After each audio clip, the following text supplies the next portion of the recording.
Ndabaramukije bene data aho muherereye hose amahoro y'umwami wacu Yesu Kristo abane n'umumwe wese. Muri kumwe na Françoise Habonayo, nshimiye data wa twese asumba byose asubiye kunyemerera kugira ngo ngaruke kuganira namwe ku ijambo ry'Imana. Dusenga Imana.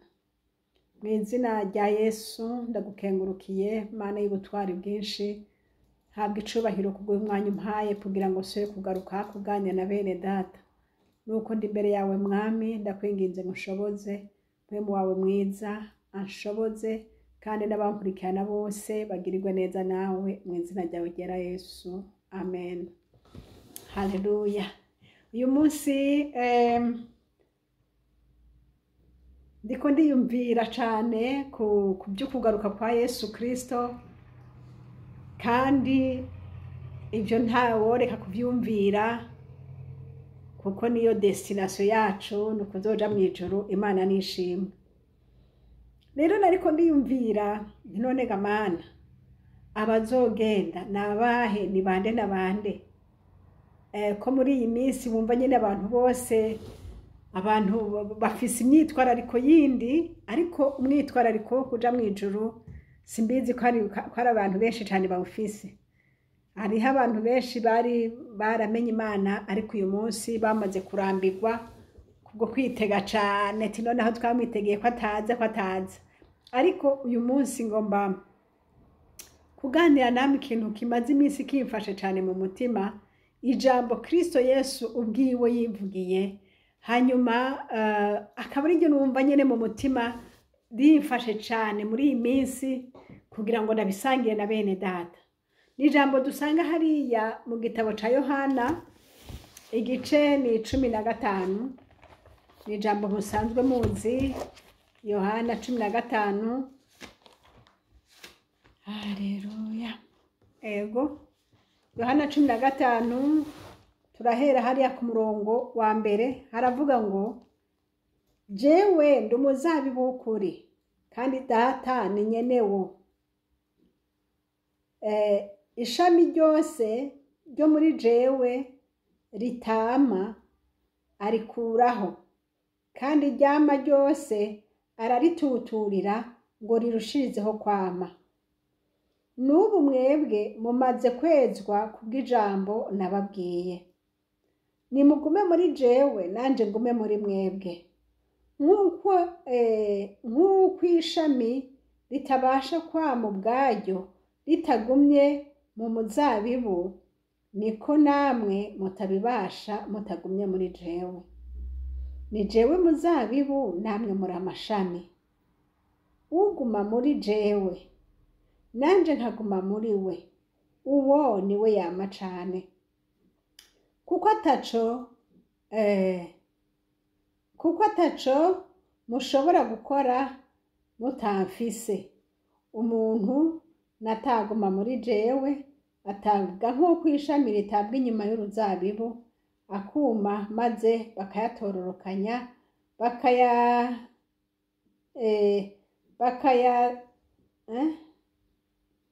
bakayaterera mu muriro agasha. Nimwaguma muri jewe, amajambo yanje akaguma muri mwebwe, musabe ico mugomba cose kizobabera kuno. Muri ivyo data arashimagizwa nimwama cane, kandi mukaba abigishwa banje. Imana nishimwe. N'aya majambo bene data amaze iminsi ariko aramfasha muri ibi bihe, yuko Yesu wenyene yivugiye ngo niwe muzabibu w'ukuri. Ni ikigereranyo yaratanze kugira ngo abantu basobanukirwe kuguma muri we akamaro kavyo. Imana nishimwe. Nifashishije kano gati canke kano gashurwe nk'uko mukabona, tukagereranya nk'aho yoba ari umuzabibu. Umuzabibu ugizwe na hasine, imizi, n'umutumba, n'amashami, hanyuma n'amashurwe canke n'ivyamwa. Tubifate nk'uko Yesu yavuze rero ati ni jewe muzabibu w'ukuri. Aravuga ati yamara mwebwe muri amashami. Imana ishimwe. Aravuga ati umuntu rero nataguma muri jewe, nataguma kuri iki giti, ko turi amashami, wewe nanje n'abandi bose bizeye Kristo bashize imizi yabo muri Yesu, bagashira ibyizerwa byabo muri Yesu, bagashira ukwizera kwabo muri Kristo, abo ngo bashinzwe kuri Kristo. Haleluya. Rero acavuga ati umve rero mwese abari muri Kristo mukomeze kwama imbuto zikwiranye n'ukwihana. Imana ishimwe. Uravye imbuto zikwiranye n'ukwihana, mwese murabizi abantu bihanye bakwiye kwama imbuto nziza, urukundo, kugira neza, kwihangana n'ibindi byinshi umuntu yamaze kumenya Imana abafise. Rero aravuga kandi ngo yamara nimutaguma muri jewe ntimushobora kwama bya vyamwa turondera, ntimuzobironka, kubera yuko bya vyamwa biva kuri iki giti. Haleluya. Jambo ry'Imana ryatubwiye ngo nimutama ngo azobakurako abaterera inyuma, ngo ariko amashami ashishikara kwama beneda ngo azoyatuturira. Gututura mwese murazi carico, gututura no gukuraho utuntu tubi tukubuza kwama neza. Imana ishimwe. Aravuga ati rero iyo umuntu amaze gutabwa, ni ukuvuga ngo akavanwa kuri iki giti, akavanwa muri Yesu, agatererwa inyuma, nta kindi kiba gisigaye. Igisigaye aba ari ukuma, hanyuma kikazotaturirwa kigasha. Bene data, hari ijambo Yesu yavuze, arabinginga abantu. Hano ku murongo wa 2 haravuga ngo ishami ryose ryo muri jewe ritama arikuraho, kandi ryama araritutura ngo rurushizeho kwama. Ishami ryose ryo muri jewe ritama. Uko niko Kristo Yesu yabivuze. Ishami ryose ryo muri Kristo ritama. Abo muri Kristo batama ni bande? Ni babandi biyita ngo naba Kristo kandi barabivuyemo kera. Iyo ugumye muri Kristo ni iby'ukuri n'ivyamwa biragendana, kuko muri Kristo hari amahoro, hari umunezero, hari kwihangana, hari bya bindi byose, hari kugira neza, byose biri muri Kristo. Ariko iyo uvuye muri we ni hahandi utangura gukora ibintu bitakogwa, ukwihangana kugahera, ukamana gutukana, ukamana bya bindi byose byo kwa Shetani murabizi. Ariko ibyo byose nibyo bituma utashaka kwama, kuko Data araraba ati uyu muntu ariko arama ibiki? Mbese uyu muntu ariko arama? Oya, ngo asanda atari ko arama ngo acakuramwo. Mwene Data, nshuti y'umusaraba, umve ndakubwire, Uhoraho Imana aravuze ngo enda nimugume muri jewe, nimungumeko nanje ngume muri mwebwe.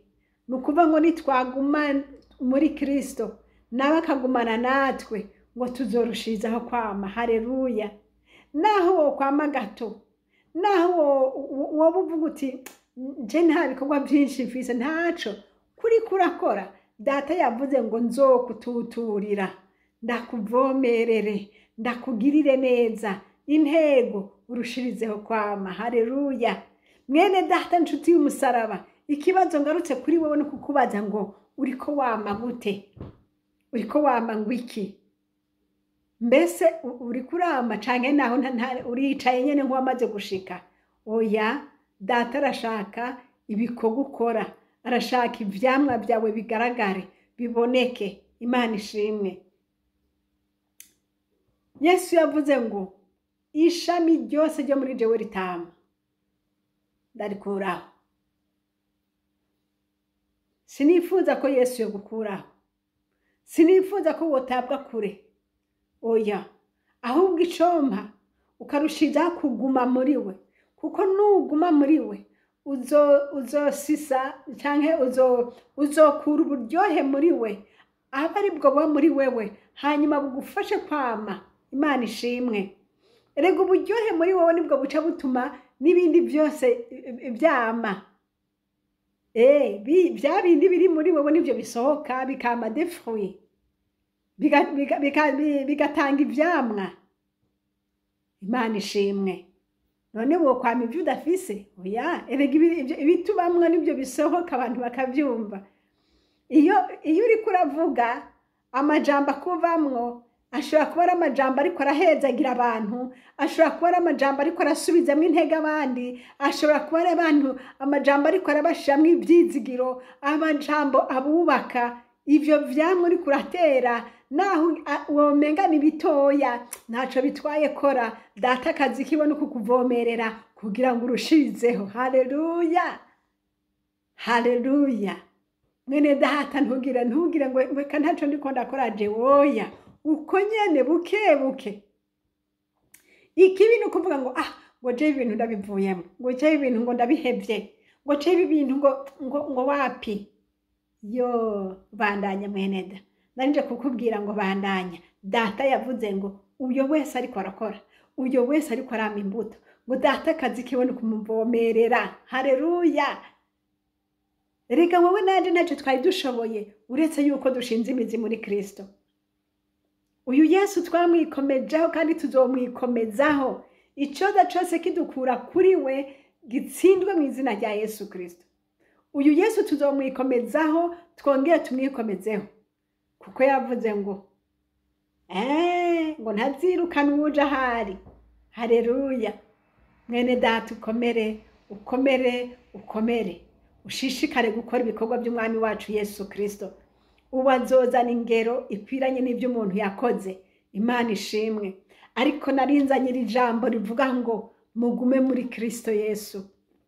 Ibiriko biragukwega bikujana hirya, bitera ibitugu, uvuga uti jewe nguma muri Kristo, biguma canke vyoroha.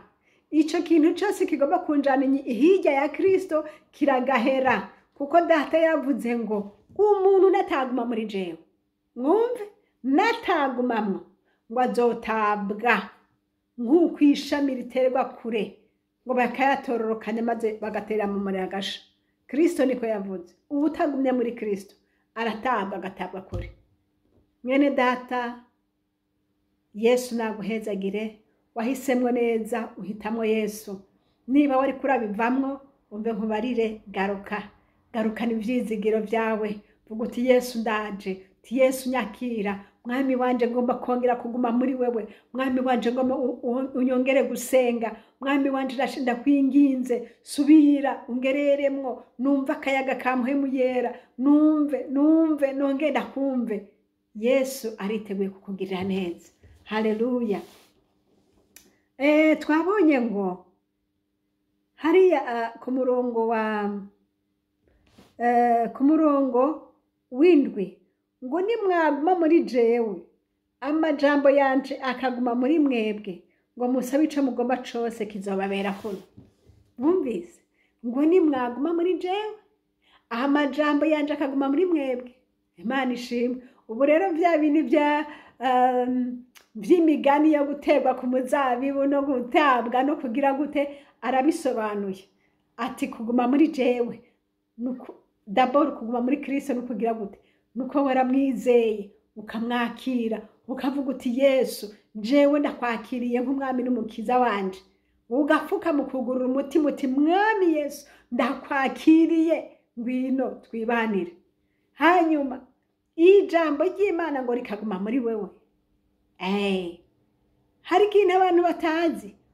Kwakira Yesu nukugirana, nukumwemera mu mutima wawe, ukugurura umutima, kuko hariho umuntu avuga ati wapi Yesu sishaka kumwakira, akamwugarira pe, akamwugarira ibindi byose akaba yobikora, yo kugira neza, yo mbega ibindi byose kiretse kwakira uyu Yesu.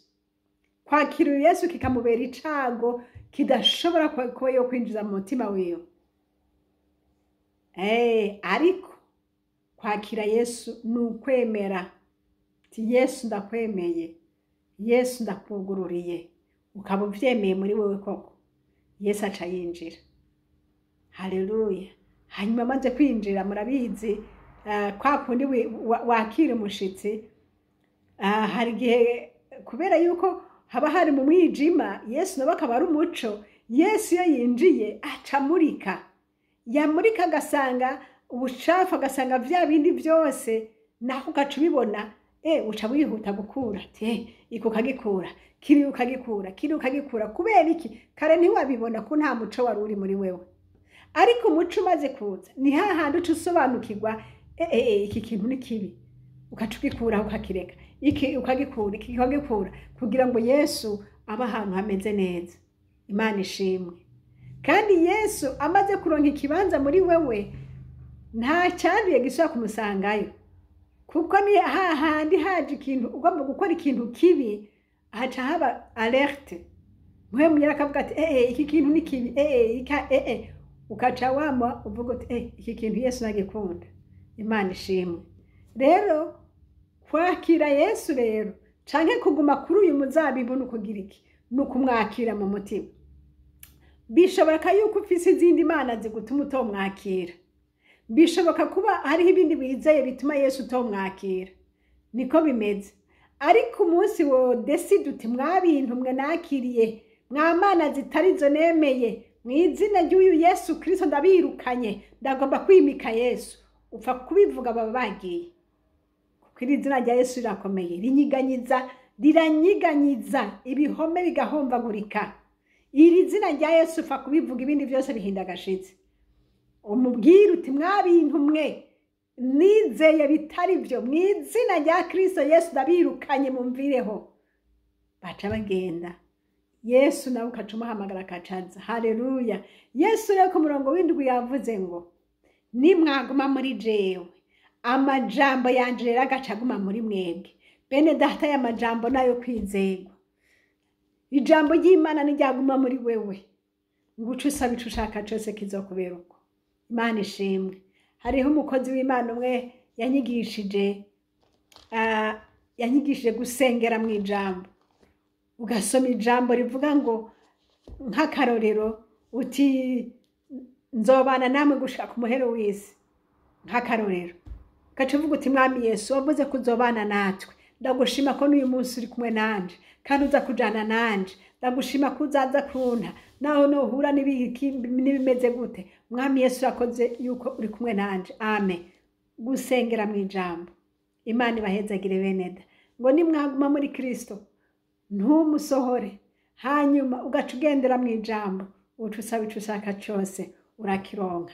Imana ibahezagire. Tugume muri Kristo Yesu, ntitumurekure, kuko uwamurekuye wese uyu nta kindi arindiriye atari ukuma. Kandi umuntu wese yavuye muri Kristo uharura iminsi gusa, uharura iminsi, agenda ashira umunywera. Niko biri, kuko itoto riri muri Kristo Yesu. Ariko nugaruka Yesu araguteza ibiganza. Byari iryo jambo mwene data nagomba nakubwire ngo guma muri Yesu. Haleluya. Guma muri Yesu kandi ushishikare kwama kugira ngo data akomeze kugututurira. Haleluya. Kugira ngo wame byinshi. Imana data ibaha umugisha. Mwari kumwe na Françoise Habonayo.